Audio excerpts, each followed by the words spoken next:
नमस्कार, आप देख रहे हैं लाइव टीवी समाचार और मैं हूं आपके साथ प्रियंका। आइए नजर डालते हैं आज की खास खबर पर। केंद्रीय रक्षा मंत्री अजय भट्ट ने कहा कि उत्तराखंड के गुमनाम तीर्थों को प्रकाश में लाने के लिए सरकार निरंतर प्रयत्नशील व प्रतिबद्ध है। बिंदु खाता के हाट कालिका मंदिर में हमारे स्टाफ रिपोर्टर रमाकांत से उनकी विशेष बातचीत हुई है। बसा उत्तराखंड प्रकृति की अमूल्य धरोहर है। इस धरोहर में कुमाऊं के प्रवेश द्वार बिंदुखत्ता के आंचल में स्थित हाट कालिका का मंदिर पौराणिक काल से परम पूजनीय है। इन्हें बंगला, विष्णु ललिता, विष्णु शंकर भामनी, बहुला, वेद माता, महाविष्णु कुसुरपी, महामत्स्या, महाकुर्मा, महावाहा रूपणी, नरसिंह प्रिया, रम्या, वामना, वटु रूपणी से अनेक नामों से पुकारा जाता है।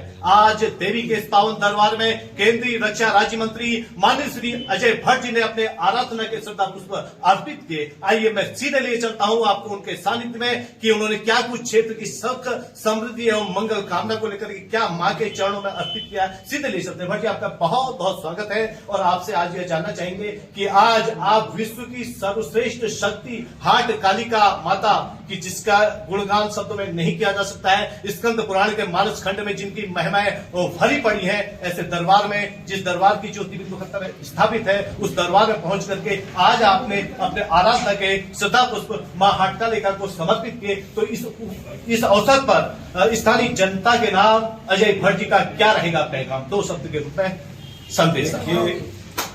मां शक्ति स्वरूपा है और हमेशा पुत्र अगर कोई गलती भी करता है, जिस तरह से मां उसे माफ करती हैं, वैसे ही मां का स्वभाव है। पुत्र कुपुत्र हो सकता, माता कभी कुमाता नहीं होती है।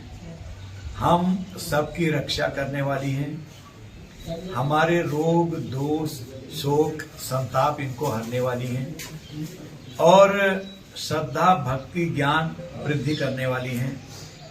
और जो हमारे दुश्मन हैं, हमारे बैरी हैं, उनको समाप्त करने वाली हैं अगर कोई शुद्ध मन से मां को याद करता है। जयंती मंगला काली, भद्रकाली, कपालिनी, दुर्गा, क्षमा, शिवा धात्री, स्वाहा स्वधा नमोस्तुते। ये मां का जो मंत्र है, ये अमोघ मंत्र है, ये बहुत ही उच्च मंत्र है। ये बल देता है, नैतिक साहस बढ़ाता है, आपके अंदर की बुराइयों को दूर करता है। मां के जितने बार दर्शन किए जाएं उतना कम है। दुष्टों का संहार माता ने काली के रूप में किया है। 9 दुर्गाएं हैं, महाकाली, महालक्ष्मी, महासरस्वती। ये जो माताएं हैं, ये अद्भुत शक्तियां हैं। 9 दुर्गे माताएं अद्भुत शक्तियां हैं, माताओं की शक्तिपीठ। अभी हमारे देश में तो हैं, देश से बाहर भी ये अद्भुत शक्तियां हैं।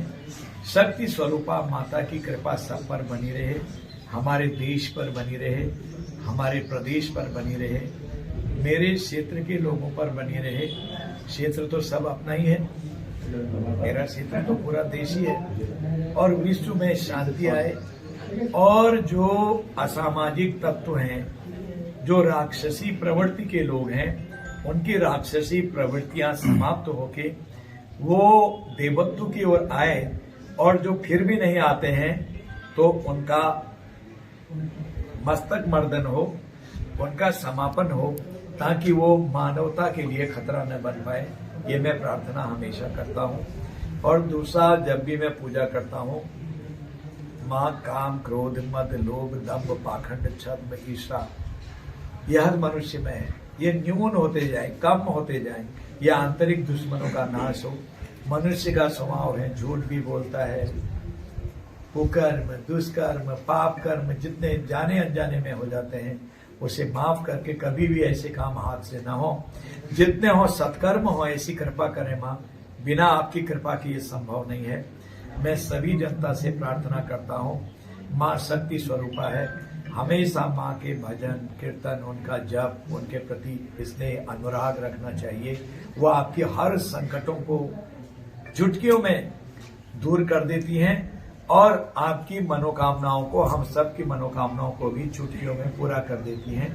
ये मां शक्ति स्वरूपा का अपना जो है व्यक्तित्व है, उनका आशीर्वाद रहता है और दुश्मनों का वो एकदम से नाश करती हैं, दुष्ट प्रवृत्तियों का नाश करती हैं। ये मां का अपना एक स्वभाव है। इसलिए मां में विनम्रता पूर्वक हम हमेशा मां के श्री चरणों में अपनी आराधना करें। तो विद्वान हैं, जितने विद्वान आप हैं और आध्यात्मिक गुरु भी हैं। एक से एक आध्यात्मिक किताबें आपने लिखी हैं, मैंने बहुत सारी किताबें पढ़ी भी हैं आपकी।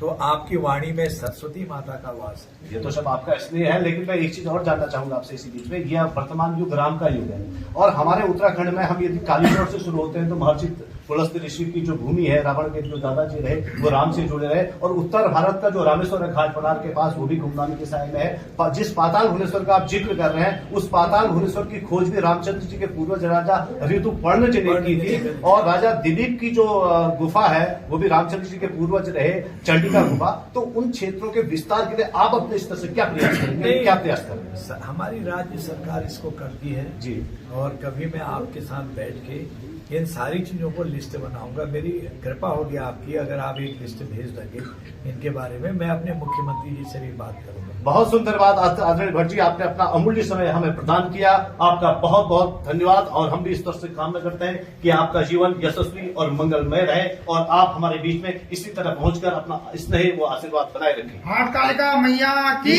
जय।